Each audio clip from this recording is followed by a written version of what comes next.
Salam sejahtera bagi kita semua. Kembali lagi dalam renungan harian kita. Mari Bapak Ibu kita memuji Tuhan dari Kidung Jemaat nomor 407. Tuhan, Kau Gembala kami.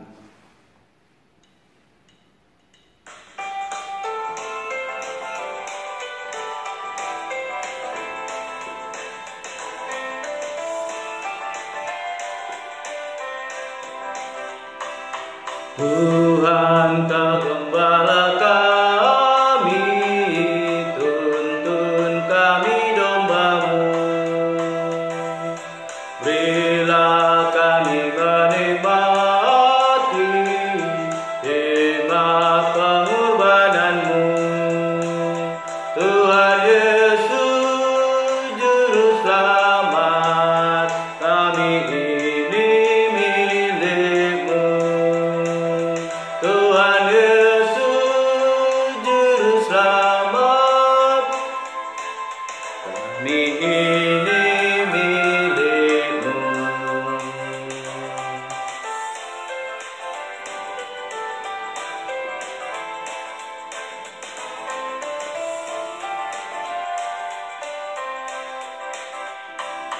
Kehendak-Mu kami cari, ingin turut maksud-Mu.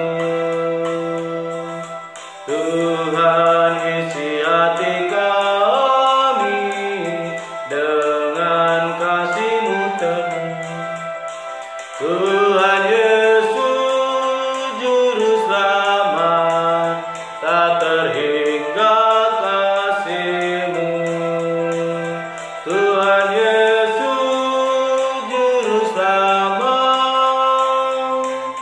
tak terhingga kasih-Mu. Amin.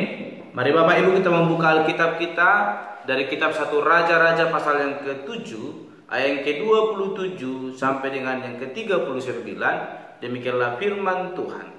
Selanjutnya dibuatnya 10 kereta penopang dari tembaga, 1 kereta 4 hasta panjangnya, 4 hasta lebarnya, dan 3 hasta tingginya. Beginilah bentuk kereta penopang itu. Ada papan penutupnya, dan papan itu diapit oleh bingkai. Dan pada papan penutup yang diapit oleh bingkai itu ada singa, lembu, dan kerub. Dan demikian juga pada bingkai itu, di sebelah atas dan di sebelah bawah singa dan lembu itu ada karangan-karangan bunga yang tergantung.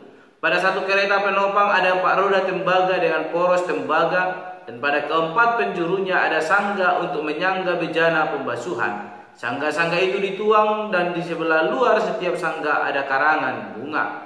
Dan mulut kereta penopang itu ada di sebelah dalam sangga-sangga itu, menonjol ke atas 1 hasta. Mulutnya itu bundar, buatannya sebagai tumpuan, dan dalamnya 1,5 hasta. Juga pada mulutnya itu ada ukiran, tetapi papan-papan penutupnya 4 persegi, jadi tidak bundar. Keempat roda itu ada di bawah papan penutup, dan tangan-tangan roda itu ada pada kereta penopang itu, dan tinggi 1 roda ialah 1,5 hasta.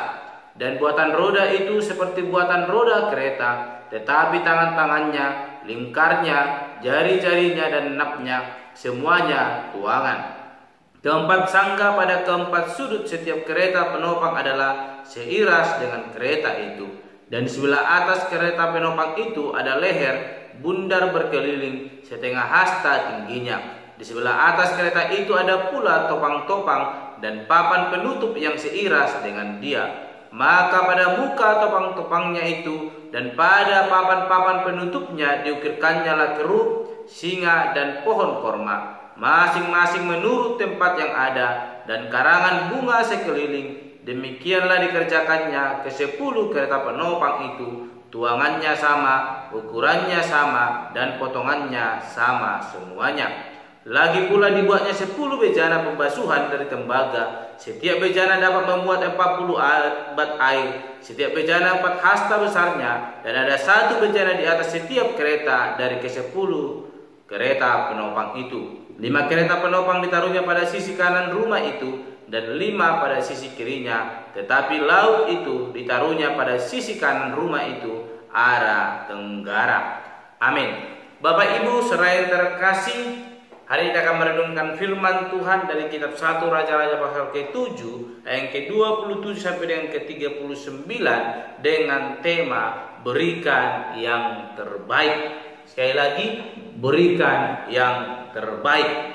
Kita telah membaca ayat yang akan kita renungkan yang berbicara bagaimana Salomo membangun kereta yang 4 hasta panjangnya, yang boleh dibentuk mulai dari tembaga, emas, bahkan ada berbagai-bagai bentuk boleh dibuat.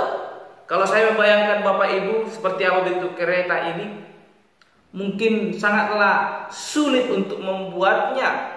Sehingga kalau kita membaca bahwa Salomo memanggil Hiram yang adalah seorang kafir yang tidak percaya kepada Allah untuk membentuk apa yang boleh telah Tuhan perintahkan kepada Salomo. Dan apa yang boleh dibentuk ini, apa yang boleh dibuat ini adalah suatu hal yang sulit untuk dibuat. Saya tadi membaca Bapak Ibu ada bentuk-bentuk. Ada yang katakan keempat rodanya itu memiliki penutup, tangan-tangan roda itu pada kereta penopang itu tingginya juga, semuanya detail. Harus seperti yang diperintahkan oleh Tuhan, boleh dibentuk oleh Salomo. Mengapa Tuhan memerintahkan Salomo membuat begitu rumit sekali? Kenapa tidak harus sederhana supaya boleh cepat, boleh menyelesaikan pekerjaan yang Tuhan telah percayakan kepada Salomo? Namun kita melihat di sini Bapak Ibu, saya merenungkan firman Tuhan ini, apa yang boleh Tuhan perintahkan kepada Salomo, boleh Salomo kerjakan, karena Tuhan ingin melihat ketaatan daripada Salomo sebagai seorang raja. Apakah karena kekuasaan yang telah ia miliki, dia menyombongkan dirinya, dia merasa yang lebih hebat, dia merasa yang lebih kuat, dia yang paling nomor satu, yang harus disembah, yang harus dilayani. Namun kita melihat Bapak Ibu, Salomo memiliki kerendahan hati. Hikmat yang telah Tuhan berikan kepada Salomo menjadikan dia menjadi orang yang takut kepada Tuhan, menjadikan dia raja yang takut kepada Tuhan, sehingga apa yang diperintahkan oleh Tuhan, apa yang diperintahkan oleh Tuhan, Salomo lakukan, walaupun itu sangat sulit. Bapak Ibu, coba Bapak Ibu boleh bayangkan seperti apa yang boleh dikerjakan oleh Salomo ini, apa yang telah Tuhan perintahkan kepada Salomo ini. Saya tadi merenungkan Bapak Ibu betapa sulitnya, betapa susahnya untuk boleh menyelesaikan apa yang telah Tuhan minta kepada Salomo. Namun kita melihat Bapak Ibu dikatakan bahwa apa yang telah Tuhan perintahkan Salomo boleh lakukan. Kita baca yang ke-39, 5 kereta penopang ditaruhnya pada sisi kanan rumah itu dan 5 pada sisi kirinya, tetapi laut itu ditaruhnya pada sisi kanan rumah itu arah tenggara. Semua yang boleh diperintahkan oleh Tuhan, yang boleh dilakukan untuk boleh menyediakan perlengkapan rumah Tuhan, bait suci itu Salomo boleh lakukan. Salomo memiliki keterbatasan sebagai manusia. Karena apa yang telah Tuhan minta adalah suatu hal yang sangat sulit. Jikalau mungkin pada zaman ini Bapak Ibu teknologi sudah berkembang, mungkin sangat mudah untuk melakukan itu. Namun pada zaman Salomo teknologi belum ada. Jadi dibutuhkan seorang tukang yang ahli dan membutuhkan waktu yang sangat panjang untuk boleh menyelesaikan dan mendapatkan hasil yang sangat maksimal sesuai dengan yang Tuhan kehendakkan. Namun kita melihat Bapak Ibu, Salomo tidak bersungut-sungut atau Salomo lari daripada perintah Tuhan. Salomo memberikan yang terbaik kepada Tuhan. Apa yang telah Tuhan perintahkan, Salomo lakukan. Jadi kita belajar dari kehidupan Salomo, dari renungan kita hari ini adalah belajarlah dari kehidupan Salomo yang senantiasa memberikan yang terbaik kepada Tuhan. Dia tidak menyombongkan dirinya ketika dia boleh memiliki kekuasaan yang telah dipercayakan kepada dia. Namun dia tahu bahwa ada Allah yang boleh memberikan kekuasaan itu, dan dia dengar-dengaran kepada Allah. Ketika Allah berbicara, ketika Allah menyampaikan harus membentuk ini, membuat ini, Salomo mendengarkan. Dia memilih melakukan kehendak Allah. Dia memberikan yang terbaik. Kita membaca Bapak Ibu, tidak dikatakan bahwa Salomo melakukan yang diperintahkan Tuhan, namun tidak sesuai dengan yang Tuhan inginkan. Kita melihat jelas Bapak Ibu, ada panjangnya, ada lebarnya, ada bentuknya, dan tempat bahkan posisinya telah diatur sedemikian dan boleh dilakukan oleh Salomo. Dari sini kita belajar bahwa Salomo telah memberikan yang terbaik kepada Tuhan, walaupun dalam keadaan yang sangat sulit. Seperti yang saya katakan Bapak Ibu, dalam zaman ini teknologi sudah berkembang. Tekan tombol, apa yang kita inginkan langsung keluar. Namun Bapak Ibu, di zaman Salomo tidak seperti itu. Tapi kita belajar dari kehidupan Salomo, sesulit apapun dia tetap memberikan yang terbaik kepada Tuhan. Oleh karena itu firman Tuhan hari ini mengajak kita Bapak Ibu, berikan yang terbaik kepada Tuhan. Apapun keadaan yang kita alami, maka berkat Tuhan akan senantiasa terus memberkati kita dimanapun kita berada. Itu yang boleh dialami Salomo ketika dia melakukan apa yang telah Tuhan kehendaki, apa yang telah Tuhan perintahkan. Kerajaannya semakin dikokohkan oleh Tuhan. Bukankah Salomo memiliki musuh? Namun Tuhan memampukan dia menaklukkan itu semua. Sebagaimana perlindungan kita minggu lalu berkata bahwa raja-raja di tangganya boleh sujud kepada Salomo, bahkan memberikan upeti kepada Salomo secara bergantian untuk mencukupi kebutuhan di tengah-tengah kerajaan yang dipimpin oleh Salomo. Luar biasa Bapak Ibu. Itu adalah pertolongan Tuhan yang boleh dinyatakan di tengah-tengah kehidupan Salomo, bahkan bangsa yang ia pimpin. Jikalau kita ingin boleh menerima berkat itu, mengalami pernyataan yang daripada Tuhan, mari kita belajar dari Salomo. Sesulit apapun yang boleh kita alami saat ini, mari kita berikan yang terbaik kepada Tuhan.